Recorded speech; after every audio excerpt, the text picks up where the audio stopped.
ভিন রাজ্য থেকে এ রাজ্যে গাঁজা পাচারের ছক। শনিবারের বারবেলায় সেই ছক ভেস্তে দিল কোকোভেন থানার পুলিশ।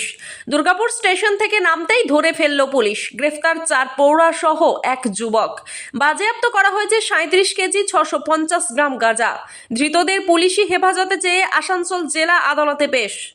বাজেয়াপ্ত করা গাঁজার বাজার মূল্য প্রায় 2 লক্ষ টাকা।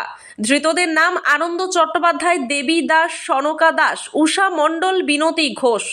ধৃতরা সকলেই নদিয়ার বাসিন্দা। পুলিশ সূত্রে জানা গেছে 4 প্রৌঢ়া এবং এক যুবক উড়িষ্যা থেকে ট্রেনে করে ঝাড়খণ্ড হয়ে বাংলায় ঢুকেছিল। তারা প্রথমে দুর্গাপুর স্টেশনে নেমেছিল, তারপর দুর্গাপুর বাসস্ট্যান্ড থেকে বাসে করে বর্ধমান যাওয়ার কথা ছিল, আর সেখানেই ছিল গাঁজা পাচারের ছক। পুলিশের চোখে ধুলো দিতে স্কুল ব্যাগে করে আনছিল গাঁজা। দুর্গাপুরের কোকোভেন থানার পুলিশের কাছে গোপন সূত্রে খবর পৌঁছায়।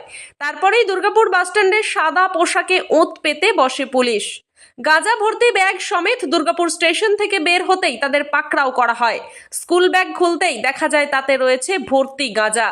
ধৃতদের গ্রেফতার করে নিয়ে যাওয়া হয় কোকোভেন থানায়। ধৃতদের বিরুদ্ধে মাদক মামলা রুজু করে রবিবার আসানসোল জেলা আদালতে পেশ করা হয় তাদের।